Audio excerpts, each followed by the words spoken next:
Bienvenidos una noche más a la edición nocturna de France 24. Yo soy Rodrigo Sedano. Acompáñenme con las principales noticias internacionales. Volodymyr Zelensky se va con las manos vacías de su visita a Bruselas. El presidente ucraniano no consiguió que los 27 otorguen un préstamo a su país con los activos rusos congelados. Bélgica, que alberga la mayoría de los fondos, fue uno de los países más reticentes. Y el gobierno de Colombia anunció un borrador de proyecto de ley para convocar una asamblea constituyente que reforme la constitución del país. Una medida polémica que el presidente Gustavo Petro justifica en la imposibilidad de sacar adelante sus reformas en el Congreso. Y en Argentina, el oficialismo y la oposición peronista cerraron sus campañas de cara a las elecciones legislativas del domingo, unos comicios en los que Javier Milei se juega la gobernabilidad y con la ayuda estadounidense supeditada a una victoria de los suyos. Comenzamos.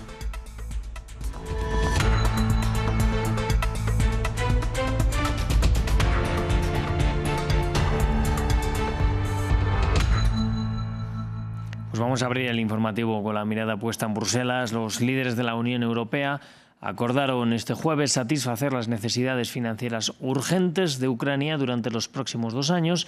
Sin embargo, no llegaron a respaldar un plan para utilizar los activos rusos congelados con el fin de financiar un gran préstamo a Kiev debido a las preocupaciones planteadas por Bélgica. Pues pusieron esa decisión hasta la próxima cumbre de diciembre. ¿Puede la Unión Europea utilizar miles de millones de euros de activos rusos congelados para financiar un préstamo masivo sin intereses para Ucrania? La pregunta fue el centro de los debates cuando los líderes europeos se reunieron con Volodymyr Zelensky en Bruselas el jueves. Pero tras horas de acalorados debates sin llegar a una respuesta clara, la pelota volvió a la Comisión Europea. Los debates técnicos de hoy no han sido suficientes para responder plenamente a estas preguntas, pero se ha encargado a la Comisión que trabaje en un acuerdo definitivo para diciembre.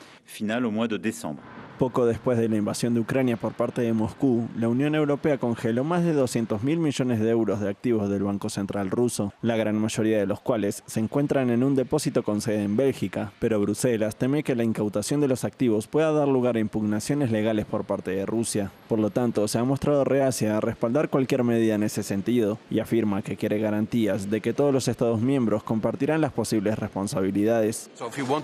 Si se quiere hacer esto, tendremos que hacerlo todos juntos. Queremos garantías de que si hay que devolver el dinero, todos los Estados miembros contribuirán, ya que las consecuencias no pueden recaer solo sobre Bélgica.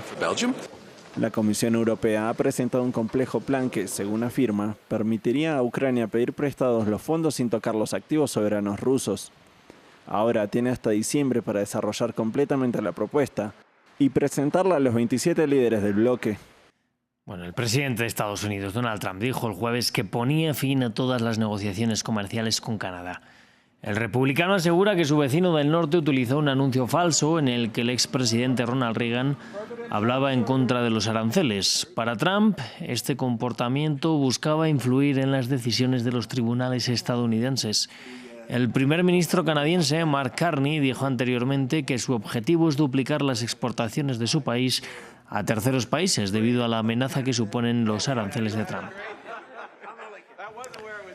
Y precisamente este jueves Donald Trump ha insistido en que la lucha contra los cárteles del narcotráfico no ha hecho más que empezar, una lucha con la que la administración republicana justifica la militarización del Caribe y los ataques contra embarcaciones en aguas internacionales, ahora también en el Océano Pacífico. Tras el segundo ataque frente a sus costas, el presidente de Colombia, Gustavo Petro, denunció un intento de injerencia en las elecciones del próximo año.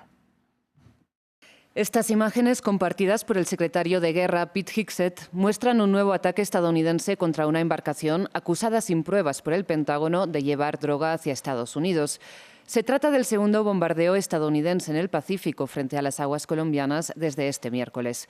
El presidente Gustavo Petro denunció que se trata de un intento de influir en las elecciones colombianas a favor de la extrema derecha.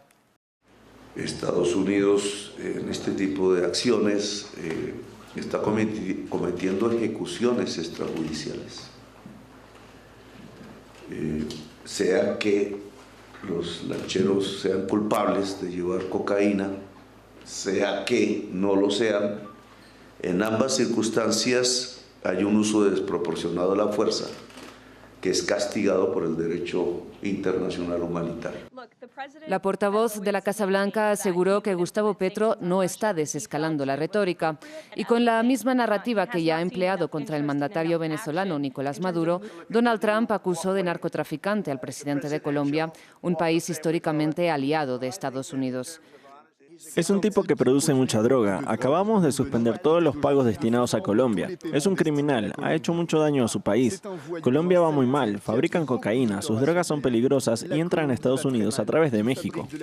En repetidas violaciones del derecho internacional, las Fuerzas Armadas estadounidenses han matado al menos a 39 personas con bombardeos contra el Pacífico y el Caribe. Ante la incertidumbre del objetivo final de la amenaza, el presidente Donald Trump rechazó que sea necesaria una declaración oficial de guerra. Y al respecto de la presencia de Estados Unidos en el Caribe y la posible intervención en Venezuela que denuncia el gobierno de ese país, se pronunció el presidente Nicolás Maduro en su ya inconfundible estilo. Hizo un llamado a la paz mezclando el inglés y el español. Vamos a escucharle. No a la guerra, no a la guerra. Not war, not war, not war. Yes, peace, yes, peace, yes, peace. Forever, forever, forever. Peace forever. No crazy war. No a la guerra loca. No crazy war, no crazy war. Please, please, please.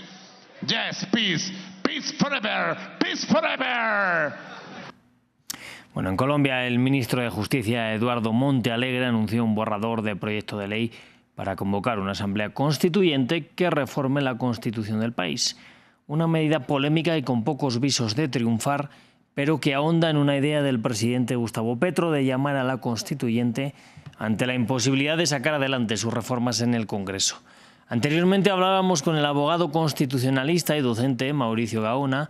Le preguntábamos sobre un posible consenso en el país ante una constituyente, ya que sectores de la derecha también lo propusieron en su momento.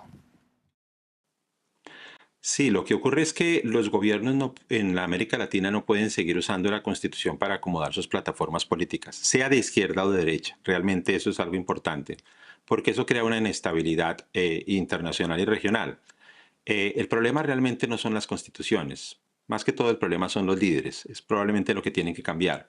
Si no pasan las reformas es porque no logran negociar bien. Ese es un problema de gobernabilidad con la oposición para pasar sus proyectos. La culpa no es de la Constitución.